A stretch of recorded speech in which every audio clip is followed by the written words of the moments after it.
Hi,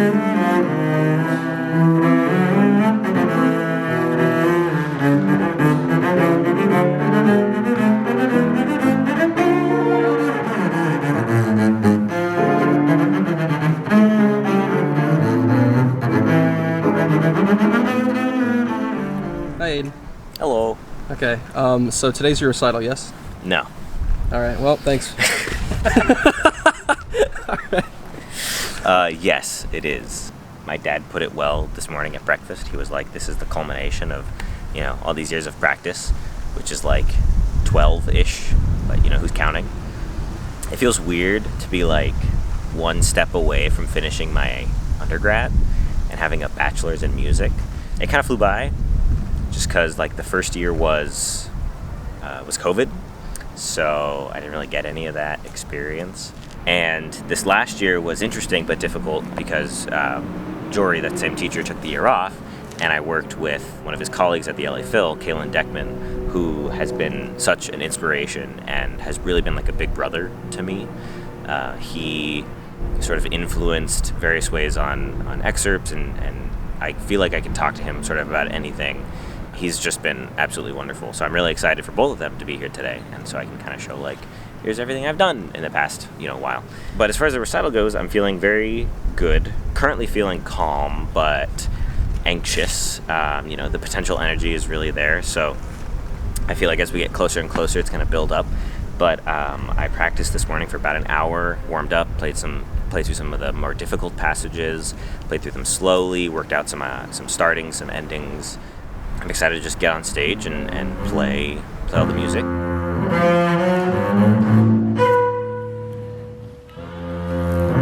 The program starts with the Bottesini second bass concerto. I'm playing all three movements. The first movement is a very kind of operatic introduction. The second movement is a slow kind of like longing love song. And then the last movement is just a very fast rondo. All very exciting, very technically challenging. But I'm excited to do all the runs and have them come out really great.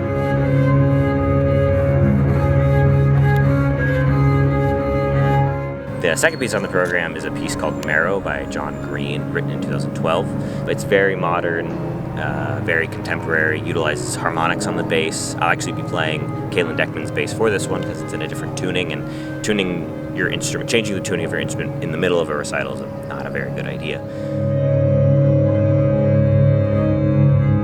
So there's that, then there'll be an intermission. Then following the intermission is Alexander Verster's 6 vignettes, which are 6 small stories that all kind of are correlated with sort of a through line of rhythmic and melodic idea that kind of culminates at the end, and that utilizes a lot of sort of improvisatory techniques.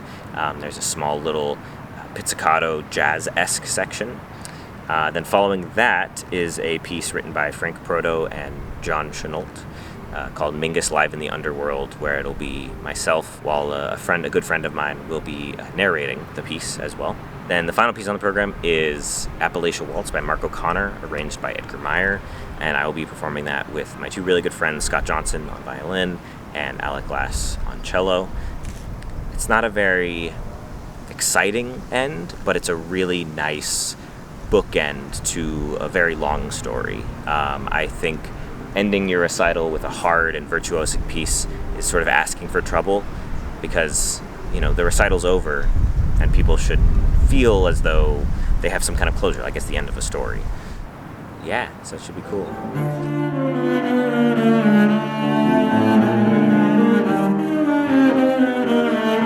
What is an event or sort of something that happened that you felt influenced sort of this whole journey the most? I know it's a difficult question, but... Yeah. I think it more points to a person. I think Jory Herman has been probably an incredible influence on me as a storyteller and as a musician, because he encouraged me to, 1, work on excerpts in the standard bass repertoire, but 2, he gave me the opportunities and the resources to work on stuff outside of the norm, and utilized storytelling in various things. He's released 4 albums now, all of which have some kind of storytelling element through them.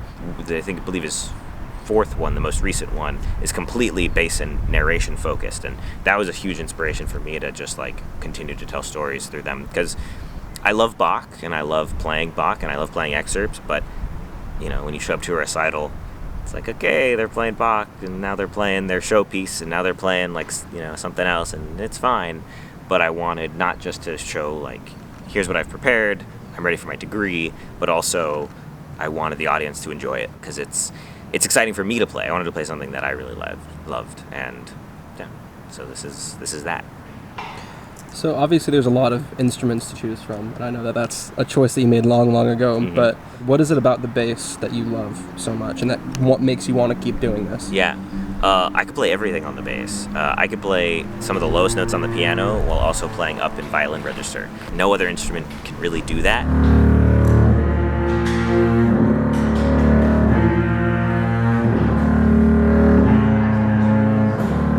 The amount of repertoire that's being written for the bass, most of it's being written right now. So I just love the amount of storytelling, the amount of music that's coming out, and I love the camaraderie between bass players.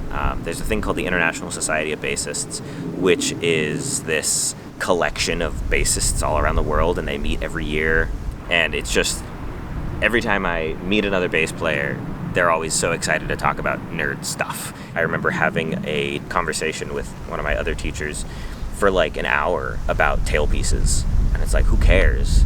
It's a tailpiece, you just need it and it's fine, but it makes a big difference, so it's fun to be able to share that connection with everyone. This is the end of your undergraduate degree, but you've been accepted into UCLA. Yep.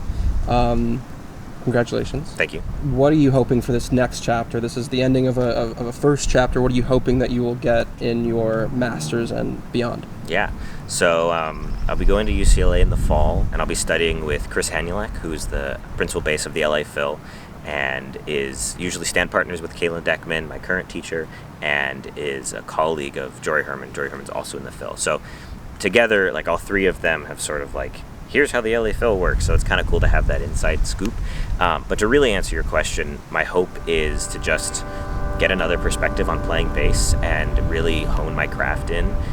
Chris is very much, he doesn't give you anything unless it's pretty much perfect. So I think he'll be a very good teacher in the sense that he won't let me move on until it's right. He won't let me move on until I can perform it exactly right 99 out of 100 times. When you show up to an audition for a job, you're going to have one shot. You're going to have about 5 seconds to prove that you can play the bass, and if you can't do that, then you're out.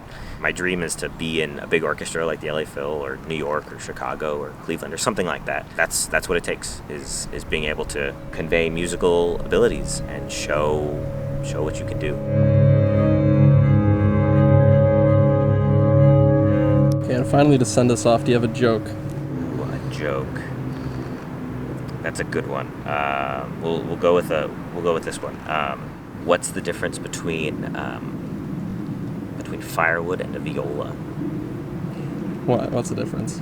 At least firewood sounds good when it burns. Ooh. Yeah. Thank you, Aidan, and good luck with your recital. You're welcome. It's gonna be awesome. Yay!